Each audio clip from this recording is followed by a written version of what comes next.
Hello friends, welcome to my channel. मैं हूं doctor नम्रता। Friends, आज के इस वीडियो में मैं आप सभी से एक बहुत ही कॉमन समस्या के बारे में बात करूंगी। आज मैं सभी से बात करूंगी डायरिया के बारे में। डायरिया यानी कि लूज मोशन, दस्त बहुत ही ज़्यादा कॉमन प्रॉब्लम होती है। ख़ासतौर से बारिश के मौसम में ये समस्या बहुत ही ज़्यादा कॉमन हो जाती है और गर्मियों के मौसम में ये समस्या बहुत ज़्यादा देखने को मिलती है।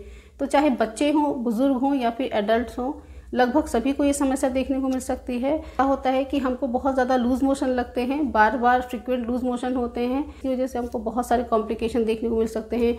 डिहाइड्रेशन हो जाता है, जिसकी वजह से इवन डेथ तक भी देखने को मिली है। तो आज हम बात करेंगे कि लूज़ मोशन यानी डायरिया हमें क्यों हो जाता है, इसके पीछे क्या क्या कारण होते हैं, इसके लक्षण कैसे मिलेंगे, कितने प्रकार का होता है, इसमें क्या क्या चीज़ों को हमको प्रिवेंट करना है, प्रिवेंटिव मेजर्स क्या क्या होते हैं, और होम्योपैथी में कौन कौन सी मेडिसिन हैं जिसको आप इस यूज़ करके अपनी इस डायरिया की समस्या से जड़ से छुटकारा पा सकते हैं। तो ये वीडियो बहुत ही ज़्यादा यूज़फुल है, तो वीडियो को पूरा एंड तक ज़रूर देखिए और मेरे साथ बने रहिए। तो चलिए शुरू करते हैं।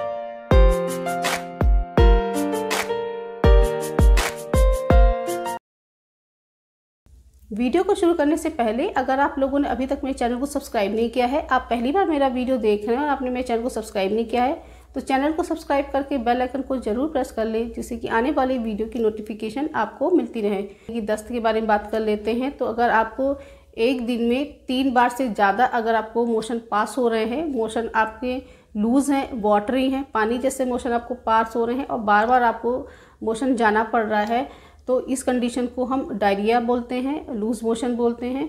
तो चलिए बात कर लेते हैं लूज़ मोशन होने के पीछे क्या क्या कारण होते हैं। तो जो लूज़ मोशन लगते हैं उसके पीछे बहुत सारे कारण होते हैं, जिसमें एक कारण होता है कि अगर हमको कोई पेट में इन्फेक्शन हो गया है या बॉडी में कोई इन्फेक्शन हो गया है, जैसे कि वायरल इन्फेक्शन हो गया है या बैक्टीरियल इन्फेक्शन या फिर किसी पैरासाइट के इन्फेक्शन की वजह से हमको लूज़ मोशन हो जाते हैं। दूसरा कारण होता है कि कुछ फूड आइटम्स होते हैं, कुछ फूड इंटॉलरेंस हो जाता है, जैसे कुछ लोगों को लैक्टोज से इंटॉलरेंस रहता है, उसकी वजह से लूज़ मोशन हो जाते हैं, या फिर ग्लूटेन खाने से ग्लूटेन इंटॉलरेंस रहता है, उसकी वजह से लूज़ मोशन लग जाते हैं। या कभी ऐसा होता है कि हमने बाहर का कुछ गंदा खा लिया, कंटामिनेटेड फूड वाटर से भी हमको इन्फेक्शन हो जाता है। खासतौर से ये जो इन्फेक्शन होता है कंटामिनेशन वाला, ये बारिश के मौसम में बहुत ज़्यादा कॉमन होता है। और उसके बाद फिर नेक्स्ट होता है कि कुछ बीमारियां होती हैं, जैसे कि IBS में, इन्फ्लेमेटरी बाउल सिंड्रोम में, ये हमारी इंटेस्टाइन की बीमारी होती है, जिसमें हमको लूज़ मोशन लगते हैं। लूज़ मोशन के साथ आंव आता है, म्यूकस आता है, ब्लड आ जाता है। उसके बाद फिर डिसेंट्री की प्रॉब्लम हो जाती है, उसकी वजह से भी हमको लूज़ मोशन लगते हैं। कभी कभी नर्वस डायरिया भी होता है कि अचानक से किसी न्यूज़ सुनने के बाद, टेंशन से, तनाव से, या फिर एग्ज़ाम देने से पहले नर्वसनेस की वजह से लूज़ मोशन हो जाते हैं। और बच्चों में लूज़ मोशन होते हैं जब उनका दांत निकलने का टाइम होता है, डेंटिशन के टाइम पे भी लूज़ मोशन देखने को मिलते हैं। तो ये कुछ कारण थे मेन जिसकी वजह से हमको लूज़ मोशन होते हैं। तो फ्रेंड्स, ये कुछ कारण थे जिसकी वजह से हमको डायरिया हो जाता है। तो चलिए बात कर लेते हैं लूज़ मोशन के, डायरिया के हमको लक्षण कैसे देखने को मिलेंगे। तो ये बहुत ही ईजी है, आपको बिल्कुल ईजिली समझ में आएगा कि अगर आपको एक दिन में 3 बार से ज़्यादा मोशन पास हो रहे हैं और आपके मोशन बहुत ज़्यादा लूज़ हो, पतले हों, वाटरी हों, और आपको बिल्कुल से इनवॉलंटरी मोशन आता हो कि अचानक से आपको लूज़ मोशन लगने लगता हो, एक दिन में 3 से 4 बार आपको मोशन जाना पड़ रहा होगा, मोशन आपका बहुत ही ज़्यादा पतला होगा, पानी जैसा होगा, बहुत ज़्यादा मोशन आपको पास हो रहा होगा, आपके मोशन में बहुत ज़्यादा स्मेल आ रही होगी, कभी कभी मोशन के साथ आपको ब्लड भी आ सकता है, तो इस कंडीशन को हम डिसेंट्री बोलते हैं। मोशन के साथ आंव भी आ सकता है, पेट में बहुत ज़्यादा मरोड़ हो रही होगी, पेट में बहुत ज़्यादा दर्द हो रहा होगा।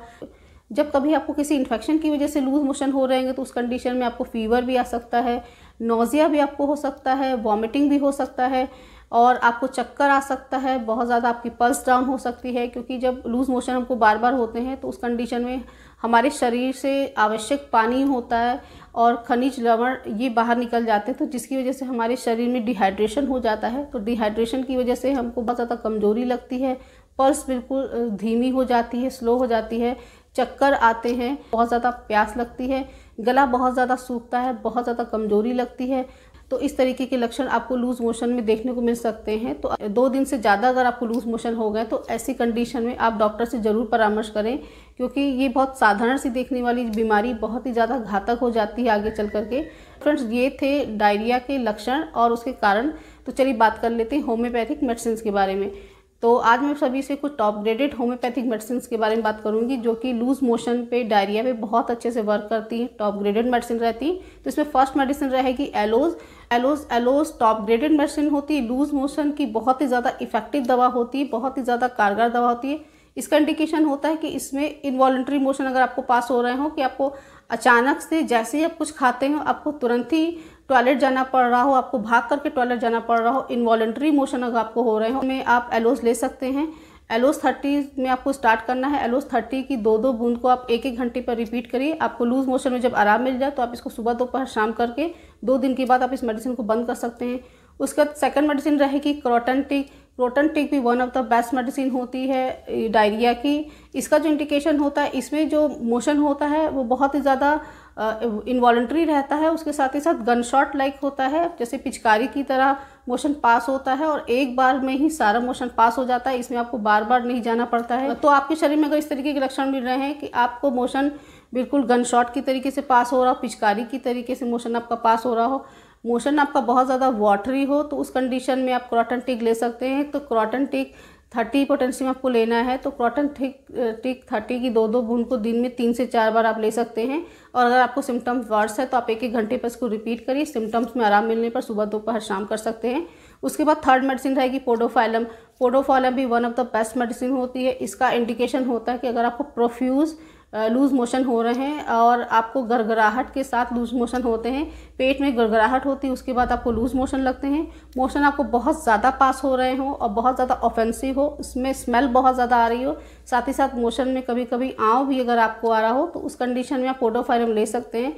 तो पोडोफाइलम 30 की 2-2 बूंद को आप 1-1 घंटे पर रिपीट करिए। सिम्टम्स में आराम मिलने पर आप इसको सुबह दोपहर शाम कर सकते हैं। रहेगी आर्सेनिक एल्बम। तो अगर आपको फूड पॉइजनिंग की वजह से लूज मोशन हो रहे हैं, लूज मोशन के साथ साथ आपको वॉमिटिंग हो रहा है, आपने बाहर का कुछ गंदा खा लिया, कुछ गंदा कंटेमिनेटेड फूड आपने खा लिया, तो उसकी वजह से अगर आपको लूज मोशन हो रहे हैं, वॉमिटिंग आपको हो रही है, तो उस कंडीशन में आप आर्सेनिक ले सकते हैं। आर्सेनिक फूड पॉइजनिंग की बहुत ही इफेक्टिव मेडिसिन होती है। तो आर्सेनिक 30 पोटेंसी में आपको लेना है। आर्सेनिक 30 की 2-2 बूंद को आप 1-1 घंटे पे रिपीट करके सिम्टम्स में जब आपको आराम मिल जाए तो आप मेडिसिन को सुबह दोपहर शाम करके 2 से 3 दिन तक के लिए लीजिए। उसके बाद आप मेडिसिन को बंद कर सकते हैं। तो इन दवाइयों को अपने लक्षणों के हिसाब से आप ले सकते हैं। अगर आपके अंदर 1 से ज़्यादा लक्षण मैच हो रहे हैं तो आप इन मेडिसिन का कॉम्बिनेशन भी ले सकते हैं। इन दवाइयों को लेने के साथ साथ आपको कुछ प्रिवेंटिव मेजर्स को भी फॉलो करना है, क्योंकि डायरिया में प्रिवेंशन बहुत ही ज़्यादा ज़रूरी होता है। तो हमारे शरीर में पानी की कमी ना हो, तो उसके लिए आपको पानी बहुत ज़्यादा पीना है, अपने आप को प्रॉपर हाइड्रेट रखना है।